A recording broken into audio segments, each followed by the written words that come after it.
Hey guys, welcome back. It's your favorite Gimp with Limp. We're going to jump back into another round of Black Seas by Warlord Games. I'm getting right down to crunch time. Baby's getting ready to be here in just a couple of days. So I'm going to try to finish it up in this video. Hopefully we can do that. If not, it will be just one more because I'm just flat running out of time. So let's go through this real quick. Rolling our 2d6, see if the weather is going to change. What do we got? Nope. Did not. I got an 8. So, is what it is. Still shooting up north. And unfortunately, my kids found the pretty ships and wanted to play with them. I think I got them back to where they were. They didn't get that one, but those two I got them put back, I think, relatively close. Did make a quick mistake. The last one, I annotated it, but just so you guys know, there was supposed to be one more round in between the frigate leaving the board and it coming back on. So they leave the board, they're off for a round, and then they come back. And I think I just kind of got confused because I had one going off one round, the next one going off the next round, and I got a little backwards, but I'm just going to have the third rate go ahead and come back on now. It'll even things back out, and we will jump on. So we're going to do our frigate first, then our third rate, and then the brig because of the direction of the wind coming in. And what I'm thinking is with our frigate here that I'm going to keep him going in this direction and I'm just going to park him facing this way to catch. And what I'm thinking is I'm going to hold his shot because he can't shoot anyway. The third rate's still off the board, and let him do a fire as she bears as the third rate comes in, because the third rate is going to have to come forward 4 inches onto the board, and he might be able to get himself a raking shot across him. So we're going to leave him at light sails. Don't want to move too far. I'm just moving him forward a little bit. Make sure we got this lined up right. I believe that's close enough right there. And now, here's the thing. Do we turn him?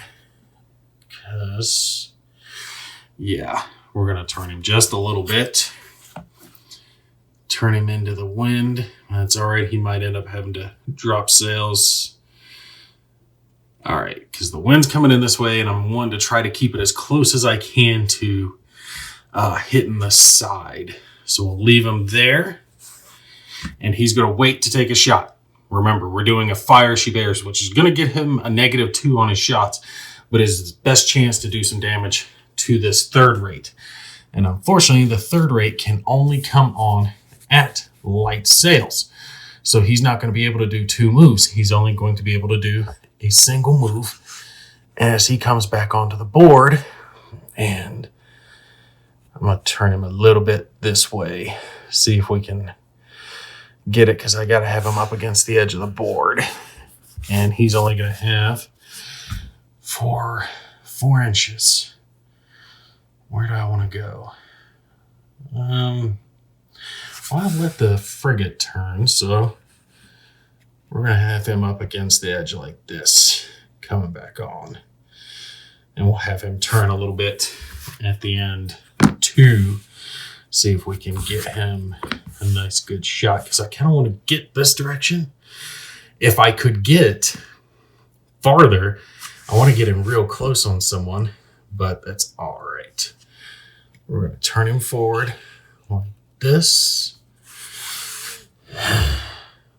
Damn, I was wanting to get a shot on both of those ships, but I don't think I'm going to be able to on this one. So I'm going to have to turn him. Damn, and I can't turn him too much. Yeah, I can't turn him too much because he's going to have to go up that way. Damn, I'm going to have to leave him for a round and wait for the next round for a better shot, is what I think I'm going to have to do, because if I turn him more to try to angle for a shot down here, then I'm going to be running into the island up there. I don't want to do that. Well, I mean, how much would I have to turn? Let me think. Yeah, I'm not going to turn him, because to turn enough to get the shot here, I would have to almost be pointing him up in that direction. And that's not what I want to do. I want to sail in a different direction. I want to try to get a close shot on him on the next round. So we're going to leave him as he is. And we're just going to take a single shot here into him, and then he's going to be taking his Fire As She Bears shot on him out of sequence. But again, I am using the Fire As She Bears rules, which allows him to shoot, but he does incur a penalty. So he is taking a little front shot. We'll put this bigger piece over here. And just a little shot there. Boom.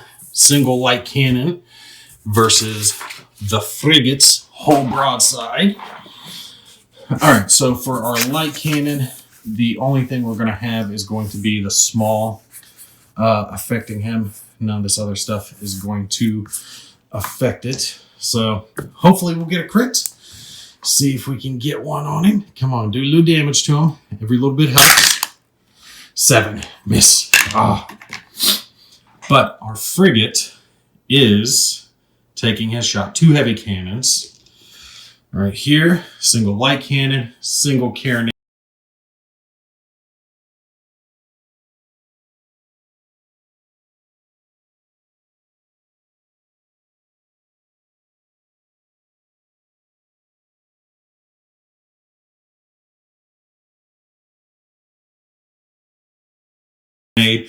Firing, but he is getting a -2 for Fire As She Bears and a +1 for the large ship. So a total of -1 means he's hitting on 4s. See if he can do some damage to that third rate. And he did. Oh, that was close. That was close. I thought that one was a 4. I thought he did a good shot. Oh, if he hadn't had that one -1, he would have hit with everything. That would have been an extra 5 damage he's missing from this. Damn. All right.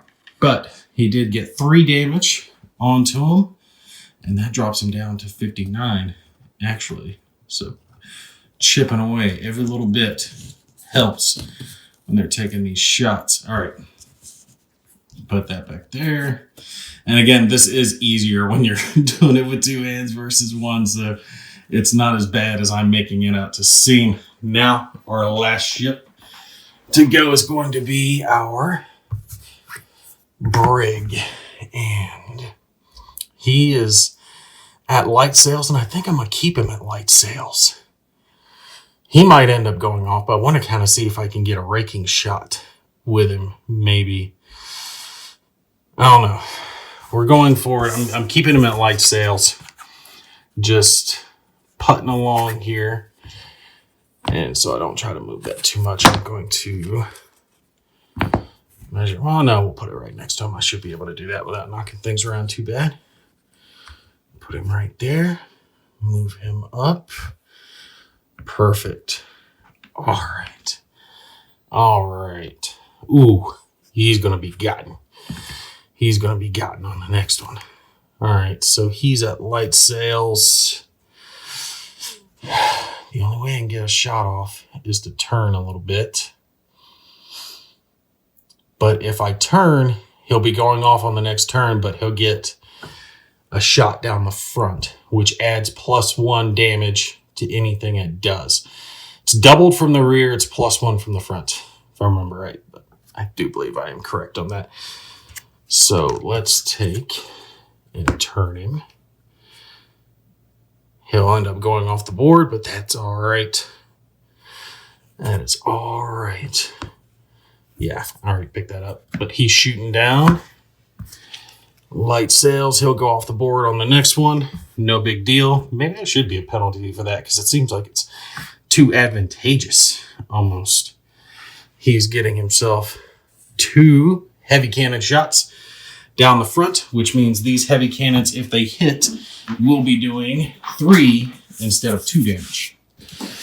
Yep, I double checked it just to make sure, and it is +1 for bow, doubled for stern.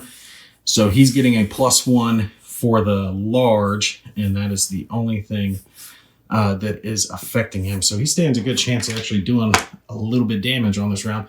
He's going to be hitting on 6s. So let's see what he gets here. See if that brig is bringing it back. And he is. Ooh, damn, he almost got a crit. That is 6 points of damage onto our third rate. And this is what I'm talking about. If both of those ships can get him pinned, they can do a lot of damage. Get, on each side of him and then just start blasting away. Damn, can I get this thing on there? Come on. Find it. Find the little card. And here, I'll just place it on top of it because I'm knocking her around. But he is down to 53 hull. So he's taking a good chunk of damage. He's taking more than a brig's worth of damage. So they kind of even things out because they already lost a brig, right? And this brig is damaged and the frigate's damaged. So technically the third rate's still winning, but they're bringing things back around. All right, so let's roll again for our weather. We're going to run one more round probably and see how this finishes out. Weather's probably not going to change again. And nope, we got another 8. It did not. Damn, I expected the weather to change a lot more than this. So that's going to leave us right where we left off. And he's at light sails. Need to put that there so I keep track of it. They're all at light sails. All have fired previous round. All right, so we're going to move him forward. Our frigate is 5 inches. And then he's probably going to... Well, he probably doesn't even need to turn. Right there, leaving him at light sails. And does he want to turn? Nah. Well, yeah, we'll leave him as he is. Because he's got a good just broadside right into him.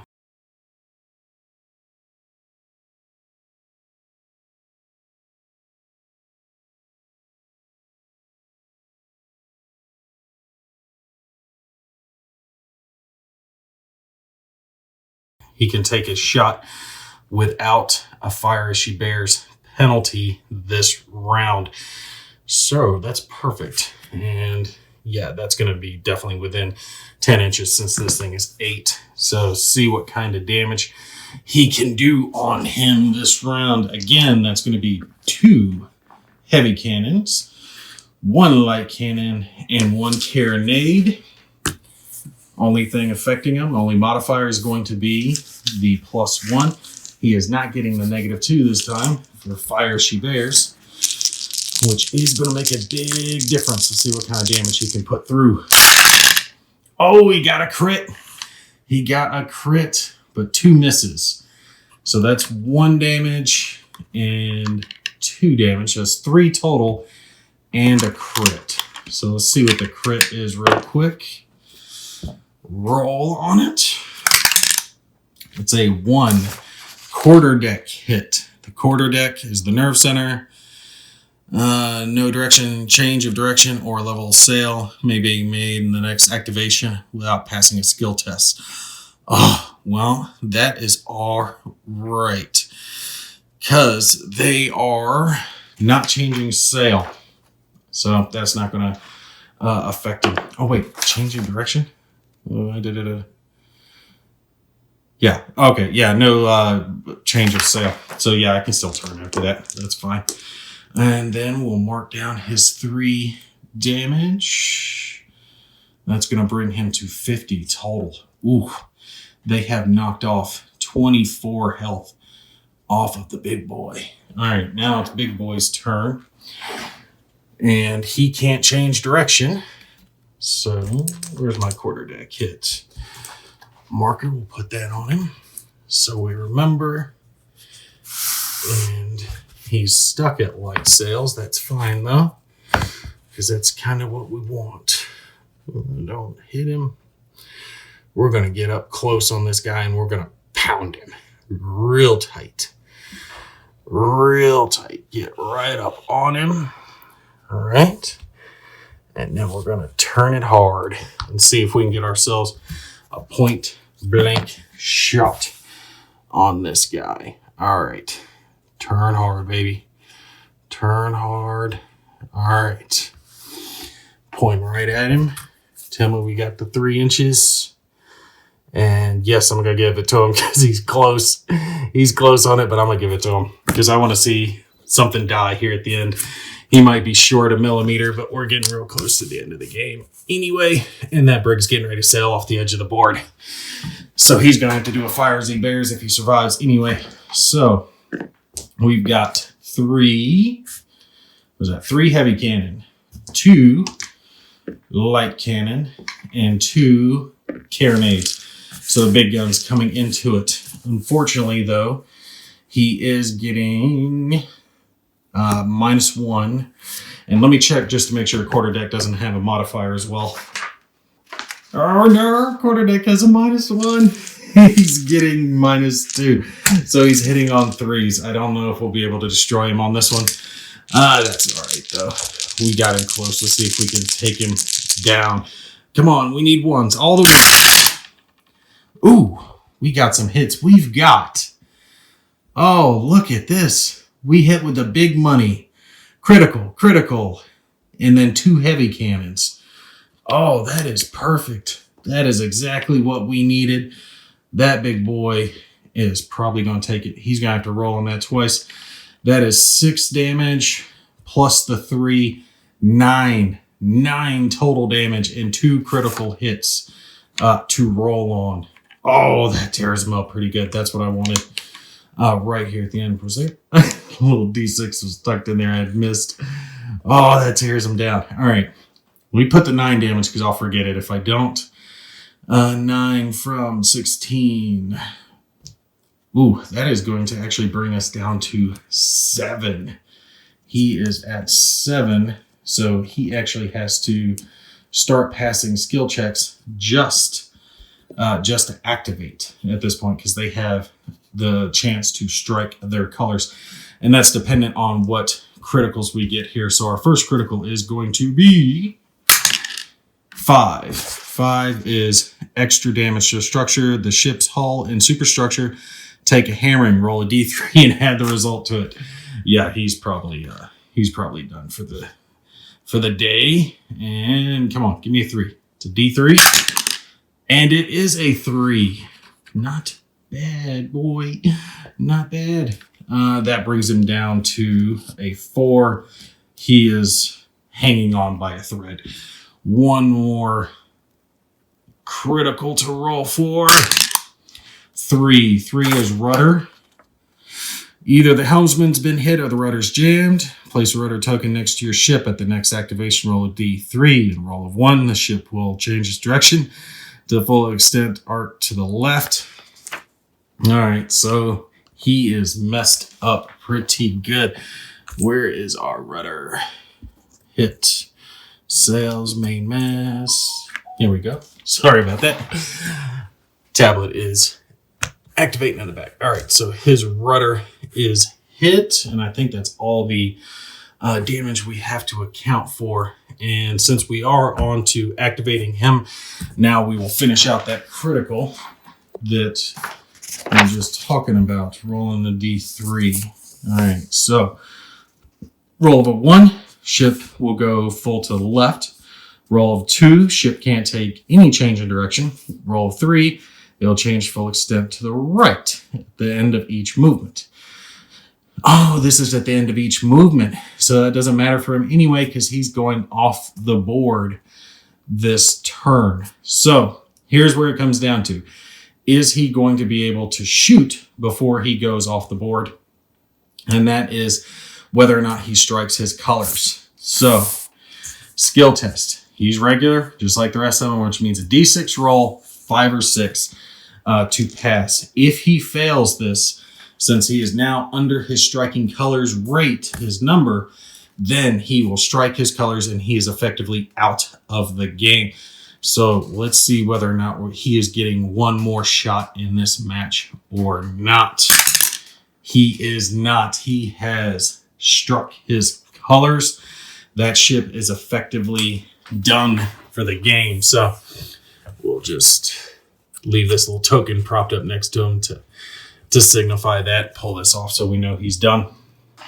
All right, so to ease this up and to keep me from having to play out the rest of it, since we already know how that's probably going to end up, since the frigate is pretty well torn up. He's already lost roughly a third of his health. Both the frigate and the third rate are down about a third, but the third rate has such an advantage on him. Even though he's faster, the third rate will blow him out of the water. So we're going to say that the French, having lost both of their brigs, have turned tail and the frigate is running, and the English have won this sea battle with their 1/3 rate. So they were able to come in against the French little mini harbor out here in the Bahamas, take out a couple of ships and severely damage a third, with only taking some fairly significant damage against their own ship there in the process.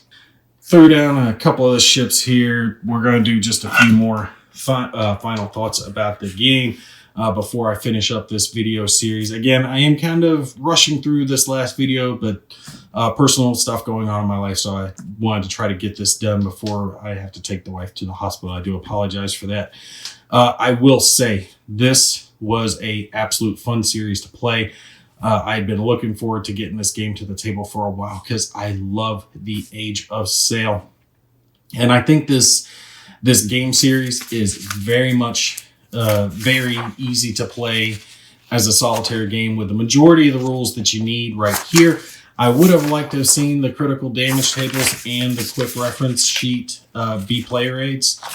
I think that might have been a cost savings measure, but I'm kind of wondering, like, it's a player's aid. With this could have been reduced, you know, with both the critical table for the hull and the sails made a little bit smaller. They could have fit in the back, and then the quick reference could have fit on one side. So it would have been one extra sheet of paper for a nice quality of life increase. So I would have liked to have seen that. It's not the end of the world. It's not like it isn't something I can't easily rectify, but it just would have saved me a little bit of time.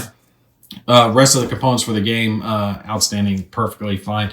The cards, nice and thick. The material for these type components are the same. The sails are a little bit thinner than that type, but they have to be because they're rolled, you know, so you get that nice sail effect. The models are just excellent. All right. I love the models, you know, beyond explanation. They're very fun to paint. They come out looking good, even with a modicum of skill, because I'm a moron who can barely paint anything. But with just a little bit of effort, you can have something that looks pretty damn good on the table, especially with components like these little plastic riggings that you can put onto them, the little shiny ones there in the light. That really makes it stand out. And it's up to you on how extravagant you want to go with it. I'm still going to poke around at these just so they look good on my shelves by adding some more of the flags. I just ran out of time before it was time to film this to get some of the minor details, but I had everything painted up that needed to look good for the table. But the little inclusions of the flags, the little riggings, the fact that they even gave you the string to tie off the other types of riggings, you know, onto the bowsprit, which someone was nice enough to let me know what that was. Yeah, thank you. Appreciate that. Makes the models just look great. So the paint scheme is in the box, in the rule book. They show you how to paint them up, so it isn't too hard, and they look, you know, good when you get them to the table. It's a fun, easy to play game. Solitaire against a human opponent, doesn't matter. If you want to do a multiplayer, you know, 2-on-2, 3-on-3, you can easily do that. Each person pick out a ship and go for it. The big thing for me on this game that made it great for solitaire play was the way that the wind gauge played into it. Now, we didn't get to see a lot of that in this series just because the rolls didn't have the wind change, but you did get to see how the direction of the wind really mattered because of the ship's positioning. So if the wind for us was coming in from the bottom, as before during the game, whatever ship it hits first, that's the order that they activate. So here it'd be this one, then this one, then this one. And that changed up everything because as the ships moved around and changed their positions, they changed their initiative. Their order of activation was not going to be the same turn to turn unless you're just sailing parallel to the wind, which didn't happen too often. It made it to where you had to constantly think about the choices that you're making, and things like that fire as she bears rule whether or not that's going to be included in the game, because are you going to have to... personally, I think Fire She Bears makes the game easier, especially for solitaire play, because it gives you a wider variety of options to fire versus only being able to fire after you've completed a move. So move, fire, and that makes it a hell of a lot harder. I think for competitive play, you would probably want to leave Fire She Bears out. Fire She Bears, I'm getting a little redneck in there.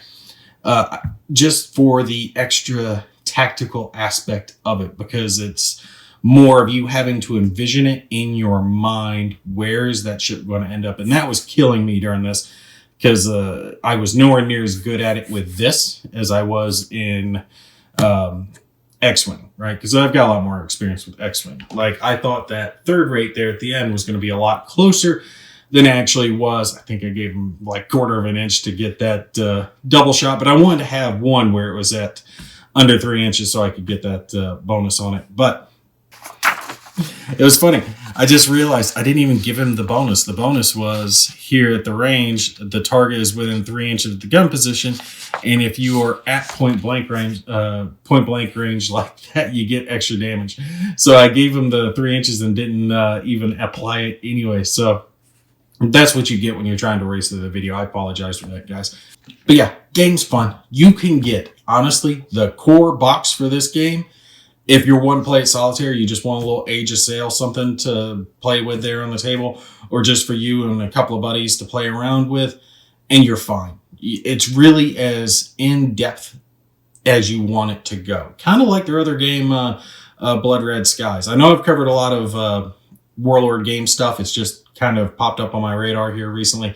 A lot of their stuff just came up in the queue, but it really is conducive, especially this core box, to how deep you want to get into the system. It's not like X-Wing, where you, and I know I keep going back to that, but it's the most apt comparison I have. It's not where you have to constantly keep up on the expansions that are released, and you're never able to really feel like you're up to date, because there's hundreds and hundreds of ships. If you want to focus on just a few, you've got a couple of third rates or a few frigates and some brigs, whatever you want to sail around. Those ships are going to be viable throughout the play session, for any of your play sessions. You're not going to have to deal with a power, creep type event. So it really is as expansive or as limited as you want to take it, as your budget can afford. So yeah, when it comes to Black Seas, I do recommend the game. I've enjoyed it thoroughly.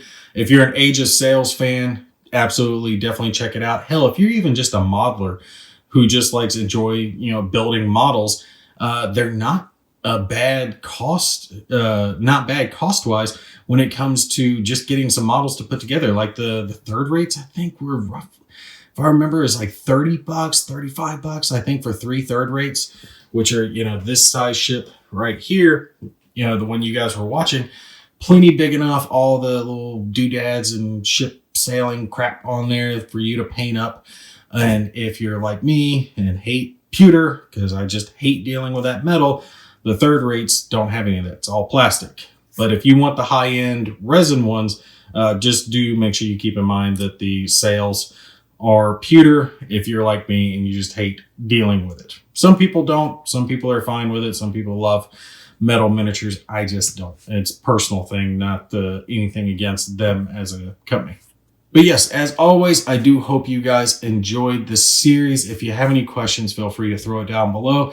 And some of you have started tossing out some recommendations of games you would like to see covered.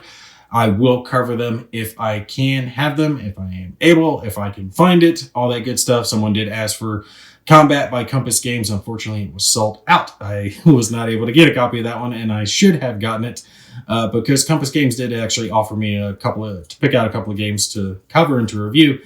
And I didn't think to ask for Combat at the time. I might have been able to snake a copy from them, but it's neither here nor there. I will keep my eyes open to see if it pops up in the future, and I'll try to get that so I can cover for you guys. All right, you guys take care. I will catch you in the next one.